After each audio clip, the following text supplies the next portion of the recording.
RPN, the Roddenberry Podcast Network. This episode of Mission Log is brought to you by ExpressVPN. Take back your internet privacy today and find out how you can get 3 months free at expressvpn.com/missionlog. This episode is also sponsored by Mint Mobile. Cut your wireless bill to as little as $15 a month at mintmobile.com/missionlog. Mission Log, a Roddenberry Star Trek podcast. Episode 334. Facets.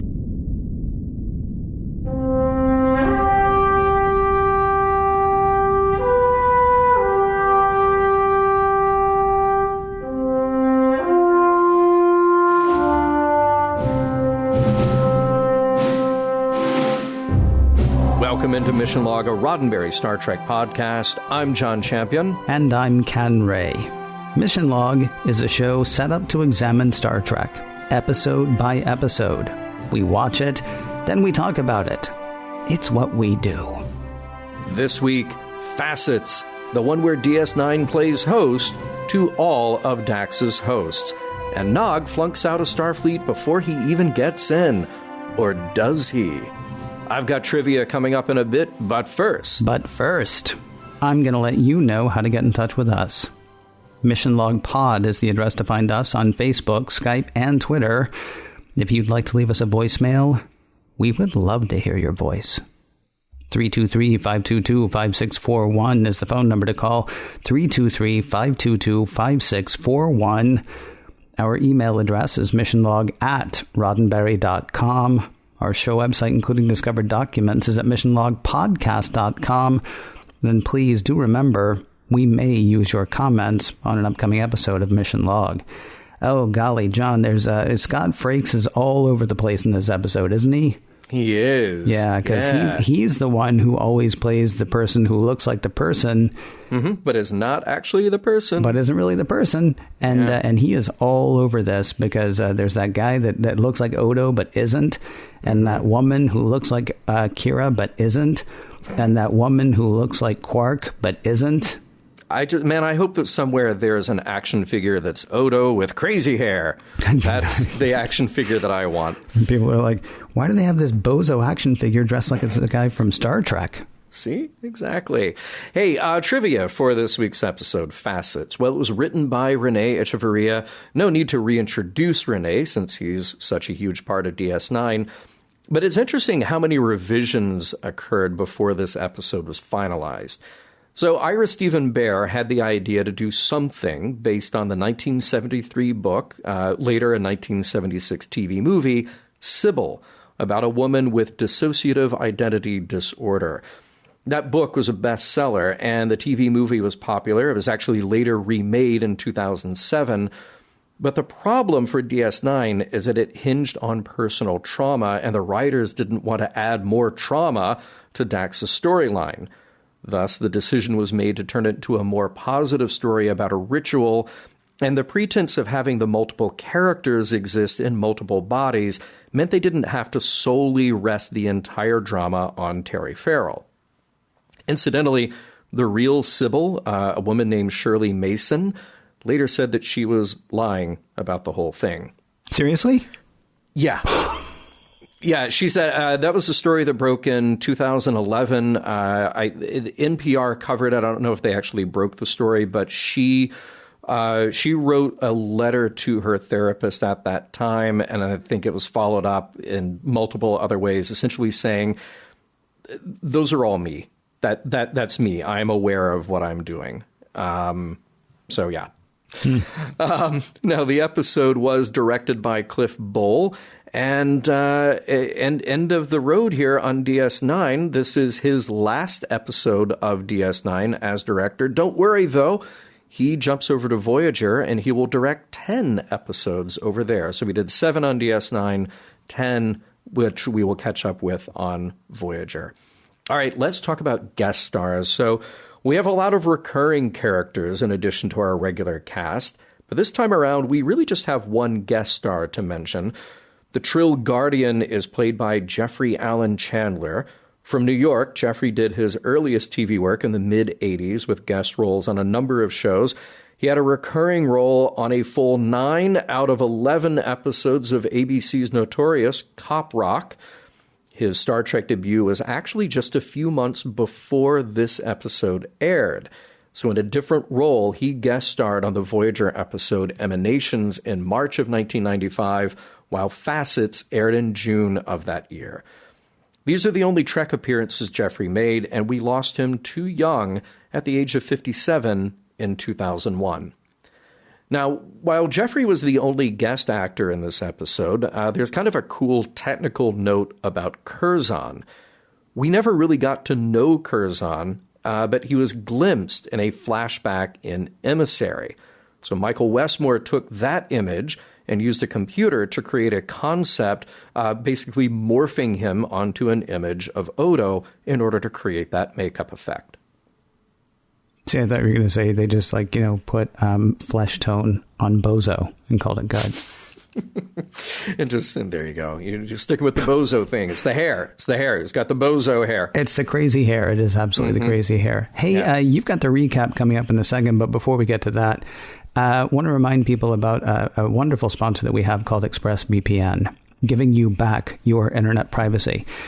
I love ExpressVPN. I use ExpressVPN all the time. If I'm going out for coffee and I'm taking my computer with me, I'm using ExpressVPN. If I'm, going to stay at a hotel someplace, I'm using ExpressVPN. There are a couple of reasons I'm a huge fan. First of all, I like my privacy and security. You know that about me. I do. Yeah. I'm also a fan of their speed. On the privacy and security front, ExpressVPN protects both securing and anonymizing your internet browsing by encrypting your data and hiding your public IP address. Now, I said I really like their speed as well. They take the Express part seriously. I've had VPNs in the past that have sacrificed speed for security, and that's not something that ExpressVPN does. I've streamed movies, uploaded shows, and run flawless audio and video calls while using ExpressVPN.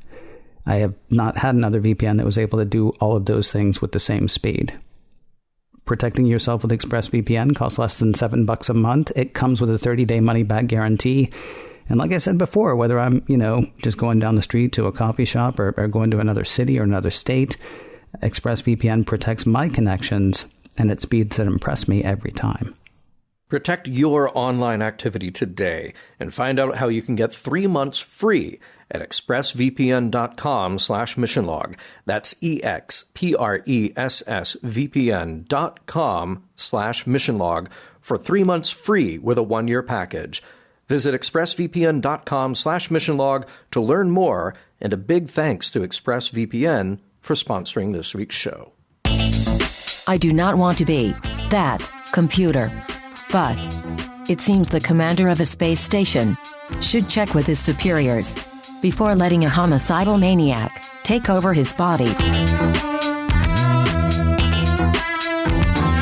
Prologue.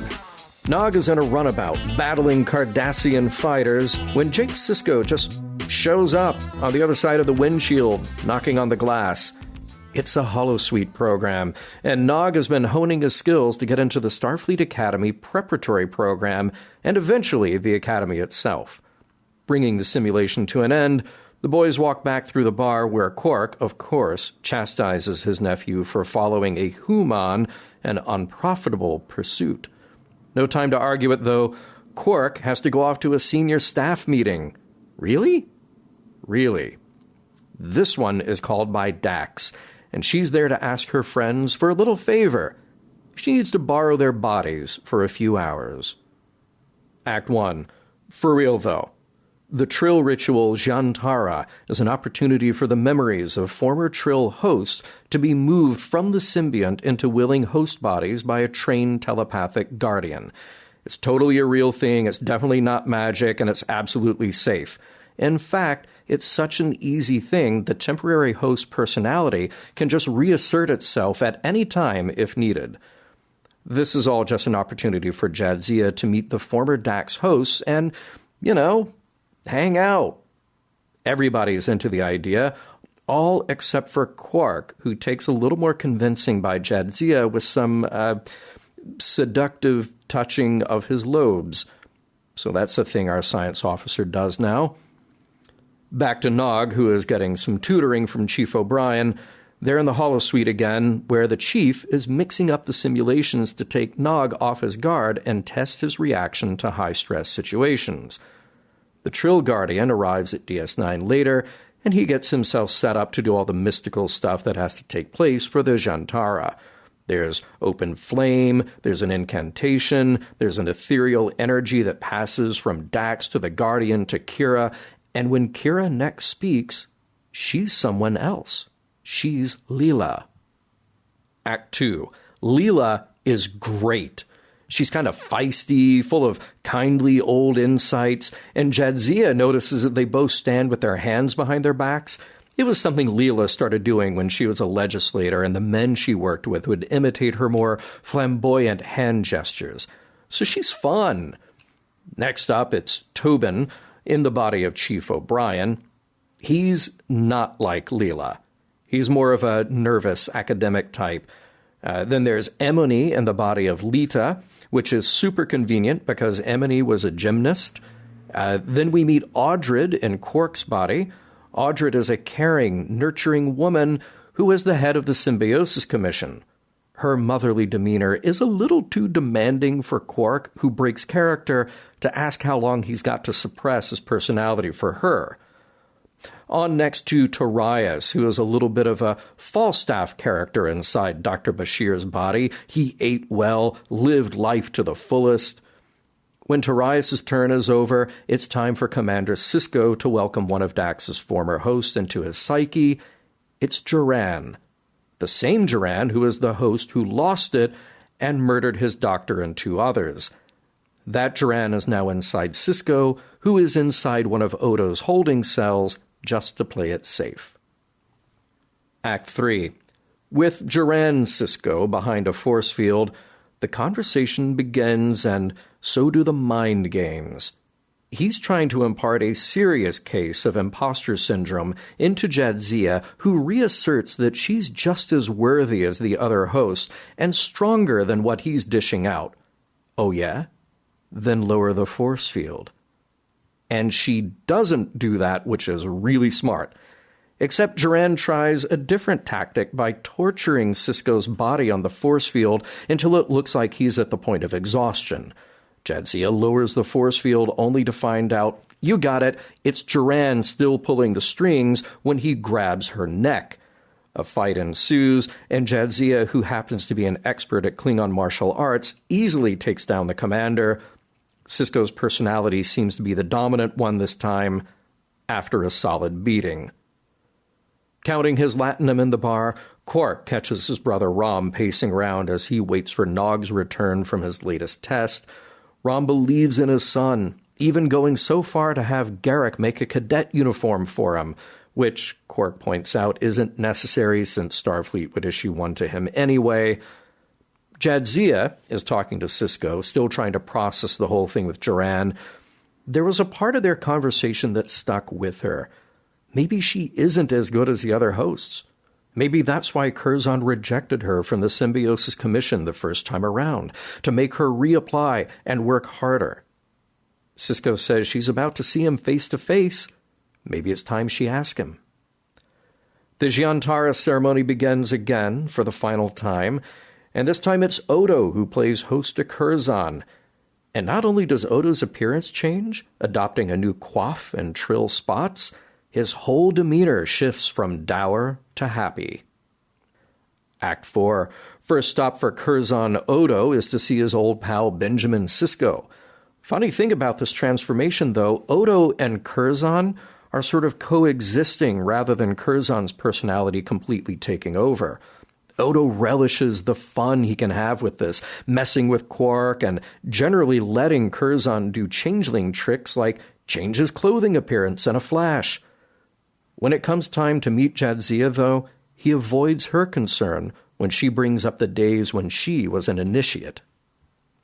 It's bad news for Nog as he failed a spatial orientation test that will derail his plans to go to the Academy prep program. Quark tries to soften the blow by saying he'll always have a place here at the bar. Yeah, great. Still at the bar himself is Curzon, who is closing the place down. He can't get enough of tango and drinks, and when he finally does leave, it's back to the security office, where he's pouring himself a glass of contraband Saurian brandy. Jadzia takes the opportunity to ask again about the time she was an initiate. Why didn't Curzon object to her the second time around? He says maybe he felt sorry for her, seeing as how she was so eager. That just messes with her head more, now thinking that she doesn't have Curzon's respect. How will that make her feel when Curzon's personality is reabsorbed back into the Dax symbiont, back into her? He says it won't matter anyway. He's decided to stay where he is, in Odo's body, and has Odo's full consent. Act 5. So Curzon is going full Hinnock, only Odo is cool with it. The Guardian can't separate the two without Odo being on board too. This could be a real challenge for Jadzia, who faces staying joined with Dax, but without the element of Curzon's memories. Sisko presses her a little further. She's intimidated by him, but there's a way to deal with Curzon. He's in the wrong here, and she needs to confront him about it.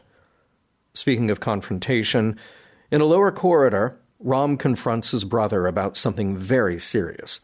Quark altered the programming in the holodeck to make Nog fail the spatial orientation test. Rom is furious, threatening to burn the bar to the ground if Quark interferes again. Nog's happiness means more to Rom than anything, even Latinum. He's told Sisko what happened, and Nog will be allowed to take the test again. Now for her own confrontation, Jadzia finds Curzon Odo. She's blunt.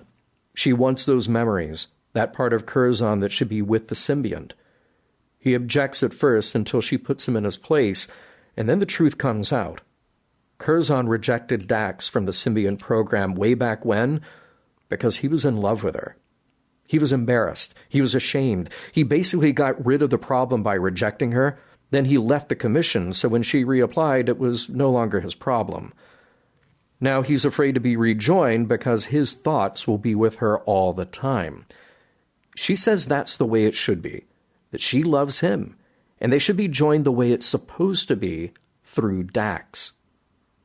In Quark's bar, Rom is celebrating that Nog made it past the test this time, and there's Nog, a little embarrassed, in the unofficial cadet uniform Garak made for him.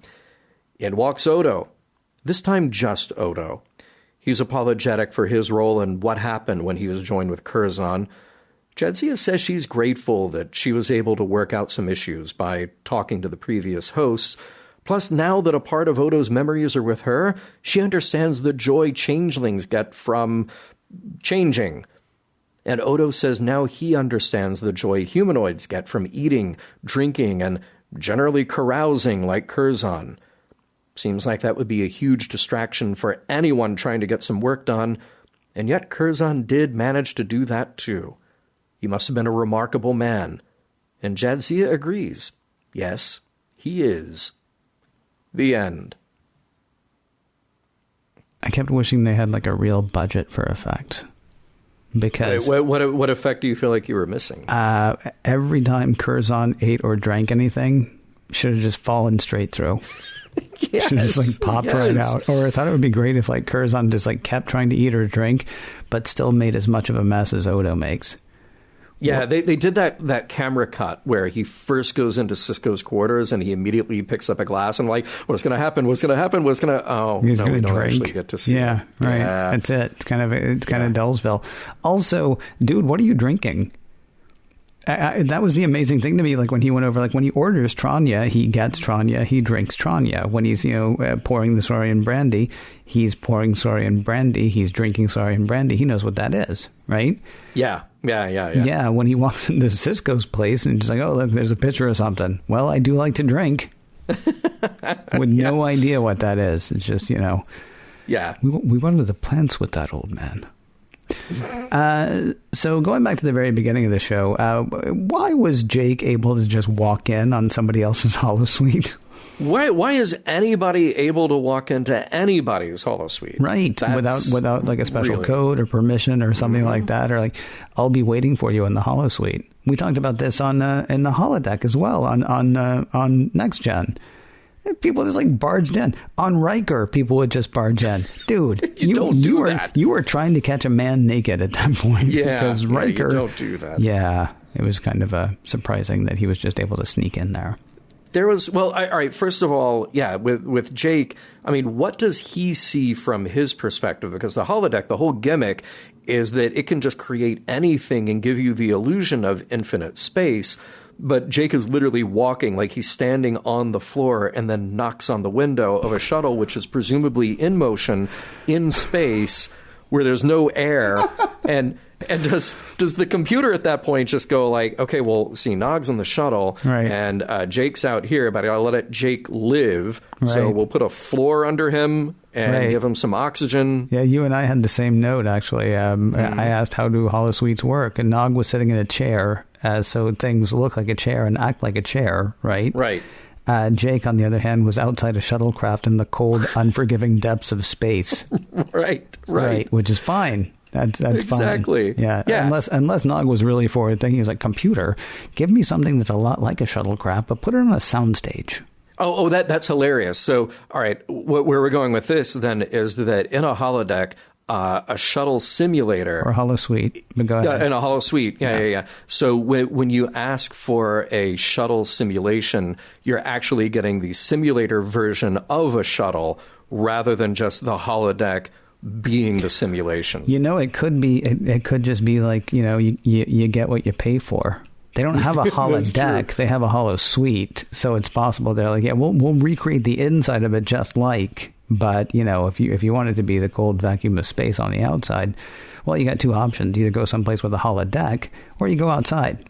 You go outside, exactly, yeah.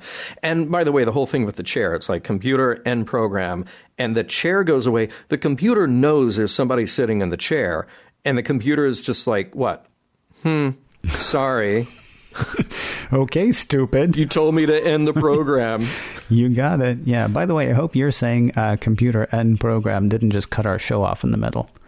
Yeah, it might have. Yeah. You never can tell. She's feisty. She's feisty. Yeah. It's weird. It could happen. Yeah. There was a good line in there. Quark. No, I'm sorry. Nog saying to Quark, he wants to be a writer about Jake. There's no profit in that. That's, just great. That's awesome. And I love that in that very important senior staff meeting. So, yes, we do get a line squeezed in between Bashir and Odo. But Jadzia, in that next scene, she says, I called you all here, the people closest to me, like Lita, who I just met. That's well, they have been spending hilarious. A lot of time together. So much time together, according to Odo and Bashir. Oddly enough, that role would have actually been something for Keiko in the original script, but Rosalind Chow was busy that week, so they didn't get her for the role. Yeah, how do you write that? Yeah. Because it's like, I can only get back every 3 months. I can only stay for 10 minutes when I do. But, Dax needs something? I'll be right there. Yeah, I'll be right there. Yeah. Really? Because I've been asking you to come home for a month. Yeah. Says Miles. Yeah. Mm-hmm. I actually thought that I mean, obviously it's a good way to begin the episode, because it's sort of it's between the prologue and the Act 1. Mm-hmm. When Dax says, if you don't mind, I'd like to borrow your bodies for a few hours. Mm-hmm. Season 1, Bashir would have been undressed before we faded to the credits. Which, by the way, was about 9 seconds. So, I mean, there would have been, and yet that would have happened. So, again, we see a bit of maturity from our man Bashir. Isn't that nice? Oh, yeah, our man Bashir. That's a little foreshadowing there. Huh? By the way, did nobody know about this thing? I'm taken back to, like, the Ponfar days of, the TOS, when it's like, by the way... Yeah. Vulcans have this thing once every 7 years. I realize we've been allies with Vulcans for like 100 years at this point, and we know a lot of them. But here's this thing that we're dropping on you now. Right. Trills have been around for a while, and it's like, yeah, here's this thing that we do. It was cool that Lita knew about it. They gave her a little bit of depth. Well, no, Sisko also knew about it. Sisko knew about it because he was there for Curzon. Who cares? I mean, honestly, who cares? I mean, if you're not involved with a Trill, or if you're not a Trill yourself, then what do you care, right? I mean, and I'm not saying that it's not an interesting thing to learn, but like the whole tooth sharpener thing for the Ferengi. I mean, I doubt that a lot of people know that Ferengi actually have a tooth sharpener. They probably just think, man, he's got some really sharp teeth. And then later you find out, well, no, it's actually a thing there. Oh, well, that makes sense. It makes sense that that would be a thing that they do. Okay. Because, I mean, otherwise, who cares? The Ponfar thing is very different because, I will wreck your ship if I don't do a thing. Do something about this, right? Exactly. Yeah. Right? Yeah. So, I mean, that actually strikes me as a bit more necessary in a way. Here's the thing that I was wondering about. Like, how is it decided when this is supposed to happen? Now, my guess is it's when somebody comes up with a script idea.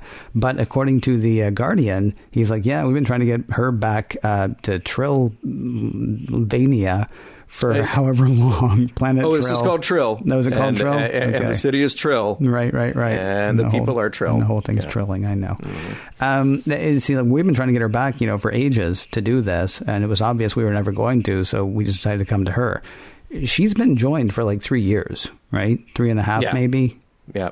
When was she, like, I assume that this is a thing, like, after a while you would do, right? Yeah. Because Curzon talks about it, and Curzon was an old man when he and Sisko were hanging out. Is he seriously remembering something that happened like 3 or 4 years after he got joined? Yeah, I wasn't sure what the timing was supposed to be on any of that. It doesn't really make sense unless, like you said, you're writing a script about it. Right, exactly. You just decide. Yeah. Oh, no, there's a thing that happens about, like, when we need it to. Mm-hmm. Yeah, precisely. By the strike of when we need it to happen and now. Yeah. There's also a weird thing that happens in this episode, and it's I think it's pretty obviously it's just it's the whole difference between what's in universe and what we're trying to make the audience know.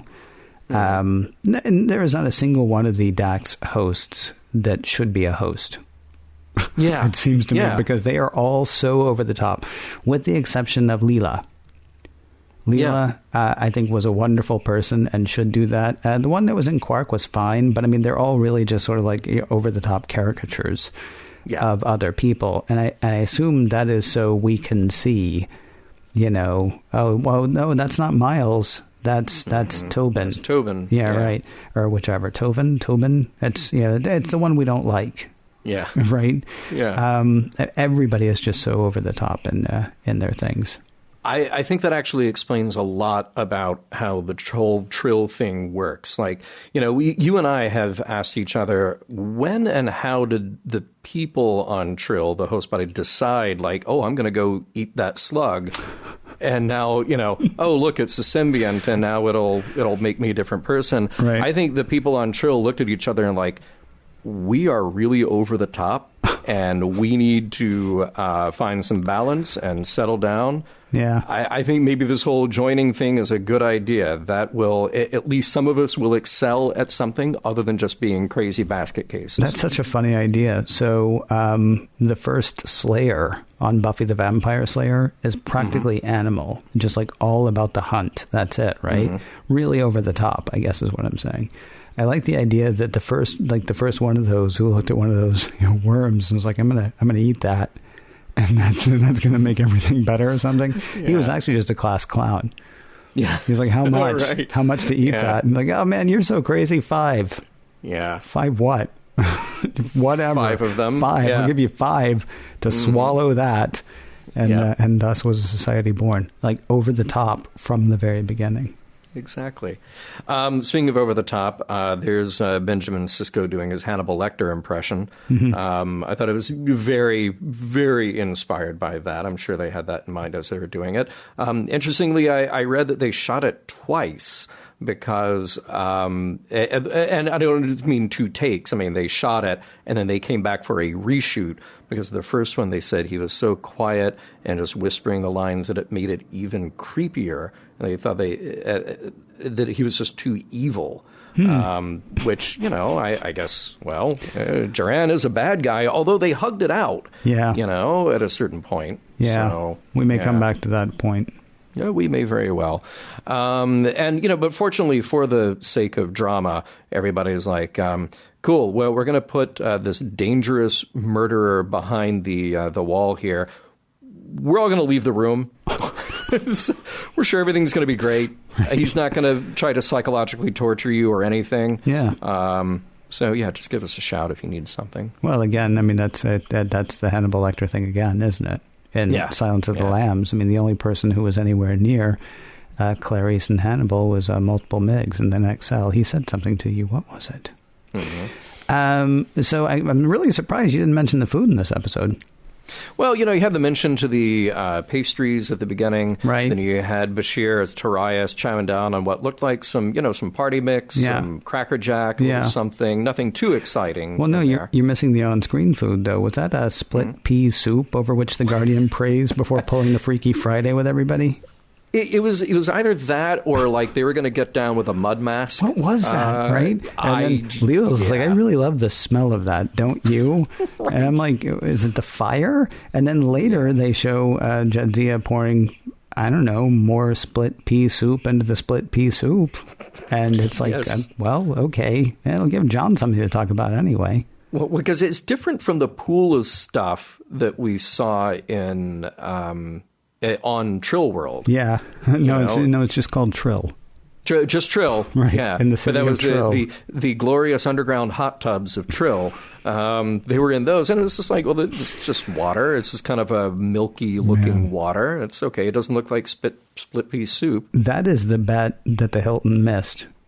Yes. If they had the glorious underground hot tubs of Trill, we would still be writing the experience today. We would. Yeah. I don't know if you noticed that O'Brien has the go away pad in his hands. Yeah, no, that's cool, though. A funny little bit. And speaking of props, the cadet's uniform that Rom has made for Nog, when it's in the box, it has a communicator on it. Yeah. Now, not when Nog is wearing it, but in the box it does. Mm-hmm. So I'm wondering a few things about that. Is it a dummy, like those, fake credit cards you get when you get a new wallet? It's like you open the wallet, it's like, oh, look, credit cards. Well, I have credit cards. This would be what my wallet looks like. Right. Are they putting like a fake communicator on there to be like, no, really, I know it doesn't look like a cadet's uniform, but look at this. Now. Uh-huh. All right. Other possibility is it's a stolen communicator. Oh, that's good. Yeah. Or I did wonder if plain, simple Spymaster Garrick is trying to infiltrate something.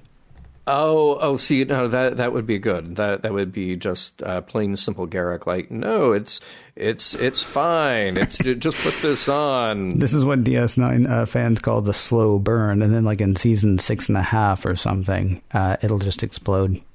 Yep. Or it's been recording everything that Nog has said the whole time. Who knows? Yeah, but there's I'm telling you, there's something up with that communicator. It's coming back. Yeah, it is.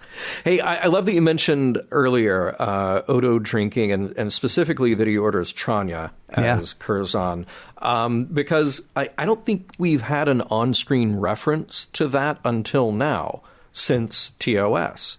Like maybe somewhere along the lines, and who knows, probably wrong here.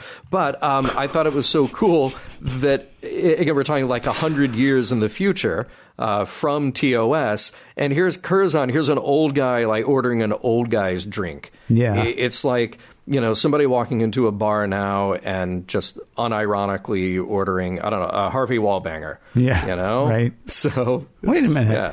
But Tranya wasn't a thing that we knew about before Baylock, and then Baylock leaves.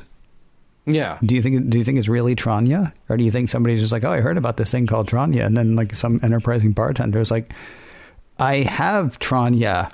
Oh, funny. And then I serve it to them, and it's like, really, this is Tranya?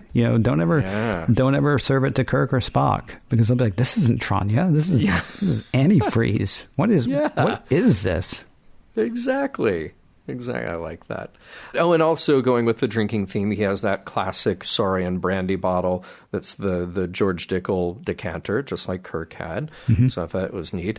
And there's a line in here that I really like. You know, that last moment between Odo and Jadzia sitting there talking, and he says, "I never realized how much joy you humanoids get from things like eating, drinking," and I just thought, man, Odo, let's talk, buddy. Let's talk.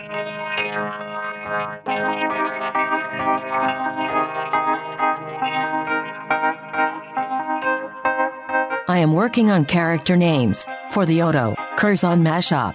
So far, I have Kurdo, and Ozon, and Kurodozon.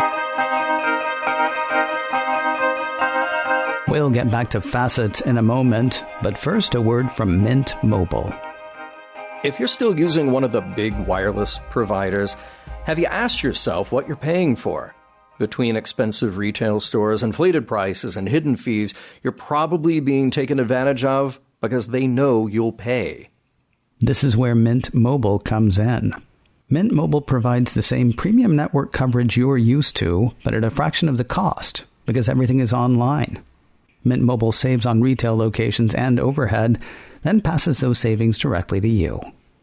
Now, each of us has been trying it out for the last few months, and it's great. It's very impressive. Everything from surfing the web to streaming music, video, all of it works exactly the way that you would expect, but for a lot less money per month.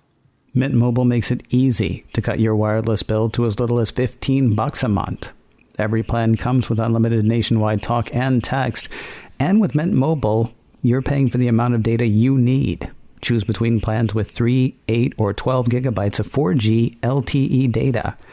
Keep your phone, keep your number, and keep more of your money. You know, there's one thing, John, that I was particularly impressed with. So with one of my, with the previous carrier, if I wanted to use my tethered data, right? So let's say I've got my phone with me and I want to hop online with my computer, but I don't want to, log into somebody's sketchy Wi-Fi or whatever, right? If I wanted to tether, I had to pay my carrier money to be able to use the data for which I was already paying. And that's just a thing you can do with Mint Mobile. I mean, it's just, you're using obviously against the amount of data that you have, but you're not paying extra money to use the thing for which you're already paying the money. So that's another cool thing they got going for them. Out of many, many cool things. So to get your new wireless plan starting at $15 a month and get the plan shipped to your door for free, go to mintmobile.com/missionlog. That's mintmobile.com/missionlog. Cut your wireless bill to $15 a month at mintmobile.com/missionlog. I love the enlightened 24th century. I'm a huge fan of the enlightened 24th century. Well, I know you are. I love everyone's respect for everyone's decision in this episode, especially Quark's decision to not participate. Yeah. Oh. In the 24th century, no means, well, we'll see. Well, okay, let's go back to that very first scene with Quark in there. I do think that it is worthwhile that they have a conversation with him and say, hey, this is cool. We're all doing it. We're helping out our friend. Please reconsider. Please participate. Even though, again, who would want Quark there to begin with? But they do sort of look. The whole thing with Jadzia seducing him into doing it. Yeah, I do not understand at all. Well, it's a running gag. If somebody wants Quark to do something and Quark doesn't want to do that thing, if it's a female, she's going to go for his earlobes and he's going to roll over. There are so many other people on that station who Morn would have been great. Morn actually would have been fun. You could do Morn. You could do Jake. Yep. You could do some other character that she's also been hanging out with that we've never heard of until 2 episodes ago. That'd be fine. So many people. Yeah, right. Yeah. I mean, it could be a weird thing where the Guardian actually does it. Because, Quark said no. Yeah. And that's just not going to fly. So we're going to get Quark to yes. And if we have to objectify or tease or whatever, then that'll be fine. Quark has other much more important things to do, like screwing up his nephew's plans to pursue his life's ambition. See, that doesn't matter, though. See, because now you're doing whataboutism. And it doesn't matter. If what Quark had to do was sit at home and eat Cheetos or bed bugs or whatever the heck it is that he eats, I can't remember. But if all Quark wanted to do was sit at home and watch TV, or the 24th century version of TV, that's fine. That's Quark's decision, theoretically. True. Sorry. No, look, I mean, this is a theme. This is something important here. The A plot and the B plot have thematic similarities. So Quark and Curzon, they act out of selfishness, and they assume to know what's best for someone else. But in reality, they're putting their own interests first. So interesting that you would point this out right from the get-go. It's Jadzia saying, look, I know you think you know what's best for you, but really, I'm going to corner you into doing this thing for me. Right. Yeah. And that's what's happening throughout this episode. Right. And then, then there's the added using sex. Yeah. Which just seemed really weird. Right. It seems horrible, but they keep doing it. It's also weird. I mean, like every time somebody grabs Quark by his earlobes, right? Because they're going for an erogenous zone when they're doing the whole Umox thing, right? When they're trying to talk him into doing something, they're going for an erogenous zone. That basically means they're grabbing him by, and forgive my use of the term, the junk every time they want to. They want to manhandle him. Pardon my use of that term. Or when they want to get something from him. And either way, it's it's cute and it's funny, except I'm not sure it plays in the 20 teens, in the late 20 teens as we record this, the same way it did in the 90s. Yeah, good question. There was another thing here about Starfleet Academy applications and tests. They're just all constantly messing with you. Mm-hmm. It's like if we've learned anything about trying to join the Academy or trying to excel, no matter what they tell you you're doing, you're actually doing something else. So I think the first time we really saw this was the Kobayashi Maru, right? Right. So in Star Trek II, where they're at the Academy, finally, we're in the simulation room, and it's like, hey, you're going to go in here, you're going to do this thing where you're going to go save some people on another ship. Oh, guess what? It's not that. It's Klingons here to destroy you. Right. And at every point in this, when Nog is ready to do something, Chief O'Brien's like, yeah, it's not that, because that's what we do. We keep you on your toes by lying to you.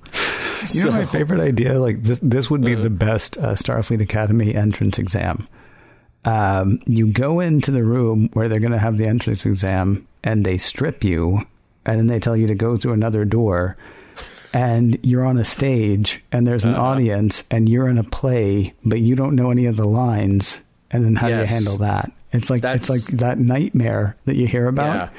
Yeah, but then that's and how you do affects whether or not you get into Starfleet. That is Starfleet Academy in a nutshell. Seems like it. Yeah. Well, missions anyway. I mean, once you're actually in, then it's just a bunch of boring book learning. Right. It's actually kind of weird to me that, it's like, well, it wouldn't be a stress test if we actually tested you on things you know. Well, yeah, it would be. It would just be a stressful situation. It's not like, the whole, I didn't even know any of the lines and I was in the play. Yeah. Exactly. Yeah. Let's get into a little bit more with Odo and Curzon, or Curzon and Odo, however you want to look at them. So I wondered a couple of things. Did Curzon learn anything here about the difference between loving someone and being in love with someone? I mean, he and Jadzia are talking about two different things.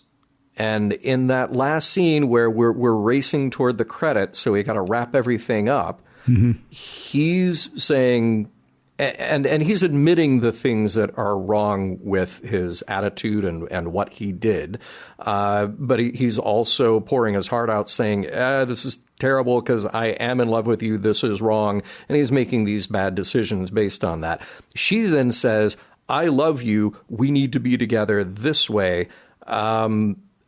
I don't know that Curzon is necessarily putting that together correctly in his head, or if he's just sort of given up at that point and realizes, yeah, I just need to be where I belong. Well, I mean, what's interesting to me is actually he didn't say that he was in love with her. I think he eventually said that, but she said, you were in love with me. And I think in the back of Curzon's mind, he's like, yeah, let's go with that. I mean, really what he was obsessed with her, right? And no, I don't think he was saying, let's go with that. But I mean, really what it was obsession, or infatuation or whatever. And he says he still is, though. Right. Yeah. Well, okay. So he now, was and is. Well, now you might be able to make that case because now he spent 3 years, in her skin, literally. Yeah. But yeah, when that whole thing is problematic. It is in its own way, I think, as problematic as the Umox thing that we were talking about a moment ago. But I might revisit that next segment, I think. Hey, there is something I want to talk about, though.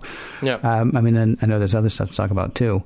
I think we really need to revisit Odo's loneliness again. We talked a little bit last week about our last episode, because I don't remember whatever. We talked a little bit in, what was the last episode we did? Not Family Business. Shakar. We talked a bit in the last episode, Shakar, about the possibility that Odo is identifying as Bajoran. And I said it would sort of make sense that he was, because what he misses about being on the homeworld with the Founders is not being with the Founders as much as it being with someone. He doesn't like what they do. He doesn't like how they do, but he does like that feeling of togetherness that he gets. Yeah. Because presumably because he's always been sort of an outsider. And then we talked about last time we Shakar, we talked about the fact that that when he was talking to Kira, he said, other Bajorans, or we have a different sort of take on it than other Bajorans, or than most Bajorans. And you and I discussed whether he was sort of identifying as Bajoran, or, whether that was just sort of a weird read on that. He joins with Curzon, and he's like, yeah, this is for me. Yeah. Yeah. He's got another dude, like, walking around in his skin now, like, with him, right? Yeah. It's weird because you look at Curzon and he's completely inappropriate as a match for Odo. But, I mean, Odo has that togetherness that he hasn't had since he was, splashing around in the Great Lake. Yeah. I'm sorry, the link. He hasn't had that kind of togetherness since then. It's an interesting character bit, which I don't know if it was intentional at all, but immediately when Curzon's like, this is Odo's decision too, I was like, no way. And I was like, oh, actually, absolutely. Yes, Odo would go for that in a heartbeat, because he has felt so disconnected, through basically his entire existence that he's been conscious of. And the second he's like, the second he can share with somebody else, he's like, yes, please. Well, I think it's interesting because he's connecting on two different levels. So he literally has Curzon with him, the Curzon personality. So he feels that togetherness. They both enjoy this idea of sharing each other's psyches and perceptions and experience of the world, which is really cool. It makes total sense for Odo, a guy who came from the Great Link. And obviously it makes sense for Curzon because he's somebody who, as a host, for the majority of his life, was living with a symbiont. But the other thing about that that's really neat to unpack is that Odo, for numerous reasons, has had a profound difficulty in connecting with the people around him.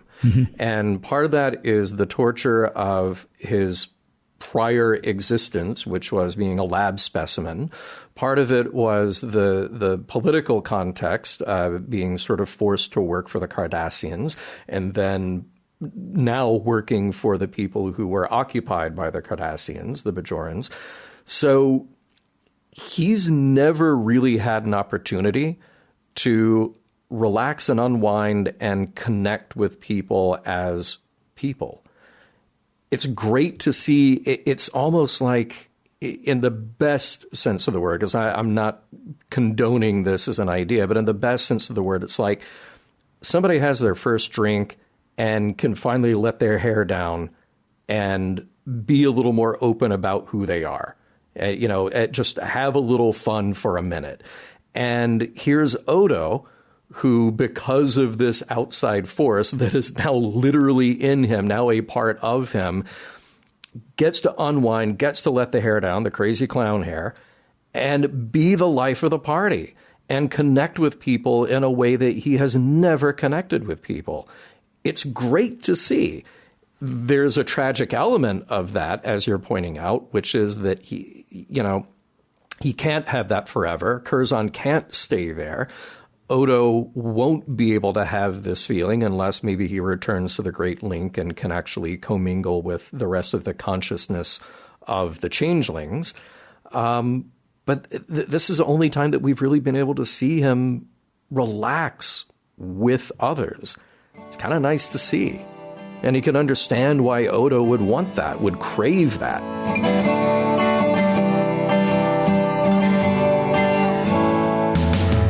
If we throw Bozo in the mix, combined character names could include Curzo, Anne, Bodon, Anne, Curbozo Odozon.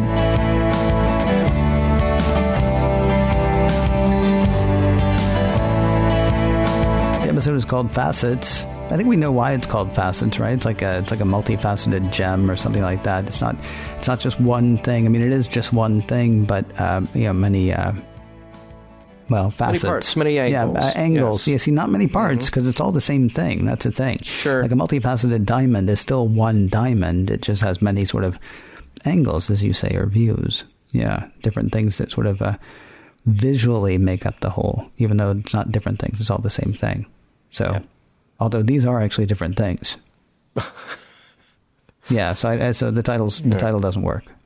Yeah. I think that's what we're saying. The title, it's mistitled, but that's why it's titled that. And now we get to the other parts of the show, because this is the part where we talk about the messages, morals, and meanings and try to figure out whether the whole thing holds up as far as we're concerned. Facets, John, does this episode hold up as far as you're concerned? So, for the most part, I've liked episodes where the characters get to not be themselves just for a little while. Mm-hmm. We go back to the original Mirror, Mirror, and something like that, where it really works when the characters get to stretch themselves a bit. Or Return to Tomorrow, which I thought about, in fact, made a little reference to that in the recap. I'm sure that many of our listeners will have spotted that. Where you have these disembodied figures who then join into our regular crew and change them up a little bit. Sometimes that can be done very effectively, particularly if you've been with a cast for a long time and you want to see them stretch a bit. I don't love this one, though, because it feels like a gimmick from the beginning, and it feels like it takes a long time to get moving. I feel like it's done pretty well when we get to the drama, but even if you say, well, the dramatic moment is Sisko as Duran, I would say it's not. That's just sort of one more little bump in the road with a manufactured piece of drama that doesn't really need to be there. Forgive me, I would actually argue it shouldn't be there because they hugged it out. Yeah. She's come to terms with the fact that he's there, and we were sort of given to understand, I mean, granted, there was very little time for it, but we sort of were given to understand that he also accepted everything that had been bad and almost came in sort of penitence. But now, what are we going to do with him? Well, let's make him evil. Yeah, and that's the problem, is they just sort of reinvent the character of Duran because, well, we need a bad guy. We need some drama here. Yeah. And there is something interesting about what's going on with Curzon and how that affects Odo, and then how Jadzia could or should deal with that. But we're literally cramming that into the last two acts here. So it just... the whole thing feels forced, like we need to contrive a thing to happen because, oh man, there's only an episode left before we get to the end of the season. We're out of good ideas. And by the way, just seriously, this trill tradition is a terrible idea. It's just an awful idea. Like, if you had to be faced with that, with the different aspects of your personality being embodied in something that you could talk to, just run away. That just sounds like a terrible thing to have to go through. Now, I will say this for the episode. Renee is having the best time here, and good for him. Mm-hmm. It has to have been fun, and he really got to do something different. I will say that neither Renee Echeverria, as opposed to Renee Auberjonois, neither Renee Echeverria nor Ira was particularly happy with the outcome of this episode, because they never felt like they really figured out Curzon. They just went with the broad strokes. He's the life of the party. He drinks a lot. And that's about as far as they got. And I think you could have solved that problem with really focusing more on Curzon and less about the contrivance of just getting there. I do think the B plot is better executed than the A plot, even though I think the B plot is not great. They are thematically similar, which is kind of cool to see. It's nice to see Rom stand up for himself. He says what should really be obvious for any parent, and it's great that he found the backbone to say it. But I don't think that necessarily saves this episode. I will say that I like this episode better on a couple of rewatches and really diving into it scene by scene. But taken as a whole and just watching it, like if you're just popping in DS9 to watch, particularly if you haven't seen a lot of DS9 before, this is not a great episode. I do not think I will be watching this one again and again. Yeah. How about you? It's a great episode to put on the background while you're doing something else and you don't want to be distracted, but you still want to have TV on. Sure. Which is not a ringing endorsement. It's not a compliment. Yeah. The biggest problem to me with this episode, there are a couple of problems with this episode. It's literally all been done. I've got the Bare Naked Lady song in my head. Actually, it's all been done. It's a little bit of Enemy Within with a side of Tuvix. If you want to go ahead and do the whole, the joined Odo and Curzon thing. The part in the B plot has also been done. When Rom says he's going to go join Starfleet and Quark says, no, you're not. And Nog stands up and says, yes, he is. And he's going to be great. All that stuff. I mean, that's been done this season. Yeah, right. Yeah. When Nog first said that that's what he was going to do and Rom stood up for him, that was done this season. And we're doing it again now I'm not sure why. I think it's done better here, though. You think it's done better here? Really? I think so. Yeah. I think Rom needs that point to grab Quark and actually threaten him. Like, their relationship has changed now after they had that fight on Ferenginar. I think he needed to drive it home because Quark is still constantly pushing Rom down. Yeah, what I wish I had seen, though? I wish I had seen why Quark is doing that. Mm-hmm. Is it part of Quark's provincialism? Is it part of Quark, is he worried about Rom? You see, that would actually have been an interesting thing to see. Like, have him break down and say why that is. Or is it purely selfishness? We don't know why. And, okay, I see what you're saying about the fight between... Nog. I was saying that about Nog. I see what you're saying about the relationship between Rom and Quark and really needing that defining moment. But then everything that we're seeing happen with Nog, again, we've seen happen before. So I sort of lost that because it all felt like it had been done. Mm-hmm. As far as the stuff with Jadzia, I mean, this is the third time that we've seen this happen, I think. Earlier this season, it happened with Equilibrium, which is the first time we met Joran. It also, I think, happened to an extent in Playing God, when Jadzia came to terms with the parts of herself. Curzon, funny enough, when she came to terms with the parts of herself that she didn't like but had to live with, right? Mm-hmm. Which is why I said it's a bit like the Enemy Within as well. And then there's this whole other thing that really doesn't work today. Curzon couldn't deal with his feelings for Jadzia. So rather than remove himself from the situation, he had her bounced, right? He had her sent out. And, Yeah. On the upside, he feels bad about that, but he never actually owns up to it. He just sort of, lets her go through all of it again, right? Until the very end of it. Like even now, even having lived in her skin, even having been part of the thing that is that combination, she's like, so what was going on there? He's like, oh, I felt bad for you. Because look at you, right? Mm-hmm. Now, I don't know how hosts and symbionts are paired, but he probably should have apologized to her and explained to her before they were joined. And also, they probably shouldn't have been joined. And one hopes that they wouldn't have been had anybody known. I said earlier, it's Jadzia who says, you were in love with me. No, the term you're looking for is obsessed with, I think, or infatuated with. And it just gets creepier and creepier from there. He's like Les Moonves or Charlie Rose with spots on his head. I mean, he's bad. He's bad, And then when it's all over, worse than Rand having to confront Kirk, he's moving back in.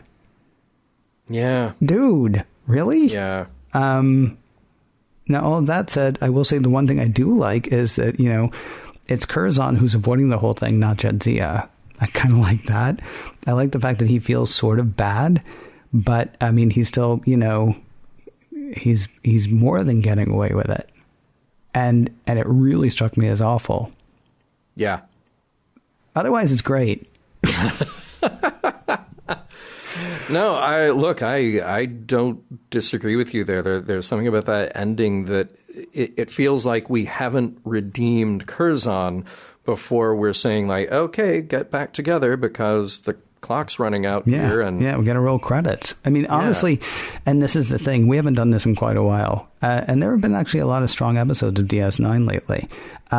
This whole thing as a storyline could have worked if instead of we're going to do all 7 right now, they had done like an episode with Tobin, because that character is ridiculous and there's no way he gets to be joined with the little amount that we saw. Whichever one it was that Bashir was. He was Tarias. He was ridiculous, and there's no way he gets to be joined with just that tiny bit that we saw. Yeah. If there's stuff that she's supposed to be learning from all of this, or more to the point, if there's stuff that we're supposed to be learning from all of this, maybe take a little bit more time and do that. And then, I mean, you're right. We only spent 2 acts with Curzon, and what she found out about what Curzon did to her and why maybe deserves a little bit more than 15 minutes of screen time. I mean, he maybe doesn't get to go back, which, I mean, was what I found myself wondering about. Like, that would be interesting. Great. I'm glad that you feel bad. I have to figure out how I feel about it. Yeah. As opposed to just writing well, she's a young female. He's an old man. We need to make this, she understands because we got to wrap this up. And we don't really care as much about her feelings as we do about his. Yeah. And it's just like the whole thing was just a tiny bit undone by that. Yeah. Or for me, anyway. No, I don't disagree. It's if you're going to go there, I mean, like Curzon is the most interesting of all of these hosts that we've explored. I won't say he's the most interesting, but he's the one who's been the most explored, just because there is that history with Benjamin, and there is a lot to maybe not necessarily be gained for the strength of the Jadzia character, but there is a lot to be explored there if you're going to go there. If we need to talk more about Trill history and what makes them tick, or if you're just going to introduce a new character, great, let him come out and let him go be somebody else for a while, longer than just a few hours. But he actually has to change. He actually has to have a little bit of an arc. And we barely got that here. Barely. We just introduced the idea that, well, he's sort of hiding from his own personal truths by drinking too much. And then at the end, he's going to say, like, this is uncomfortable for me, but I guess I'm going back. Right. Yeah. Not exactly a moment of redemption for him. No, I don't think so. Mm-hmm. So, messages? Well, I mean, I think what they're going at, or at least what happens with these 2 lines here with the Rom and Quark story and the Jadzia and Curzon story. You got two cases of people trying to make decisions for someone else in their best interest. You know, you go back to what Curzon did to Jadzia by denying her admittance the first time around, and then you've got Quark, what he's trying to do to Nog now with him getting to Starfleet. Again, just trying to control somebody else's life decisions that way because it suits you. You can't do that. You shouldn't do that. Don't do that. That's about as clear as you can possibly make that. And also, apparently from this episode, confrontation solves problems. I'm not saying whether that's a good or a bad thing or it's always successful, but that is something that is a theme in this episode, is that if you're a Jadzia, you have to go confront Curzon. At least that's what Sisko tells her to do. And if you're a Rom, you have to go confront Quark. Maybe in Rom's case, you have to do it more than once to drive home the idea. But I feel like this time he really drove home the idea. Mission Log is produced by Roddenberry Entertainment. Executive producer Rod Roddenberry. Hey, have you checked out all the podcasts on the Roddenberry Podcast Network? Shows like Mission Log Live, Women at Warp, Priority One, The Trek Files, Daily Star Trek News, and Shabam? Shabam! Podcasts.roddenberry.com. If you'd like to support Mission Log directly, that'd be neat. Patreon.com/Mission Log is the place to do that. And for more Star Trek news and discussion, be sure to visit trekmovie.com. On the next Mission Log, The Adversary.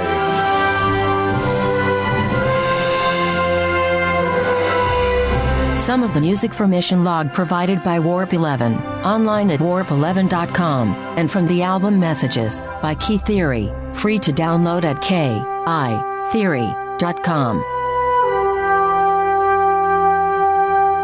To keep up to date with everything happening with Mission Log, listen to Mission Log Live, available where you get podcasts, and be sure to visit the show's site, missionlogpodcast.com.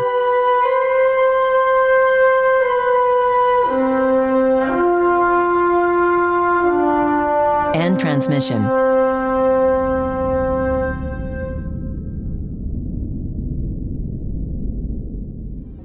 Podcast.roddenberry.com, the Roddenberry Podcast Network.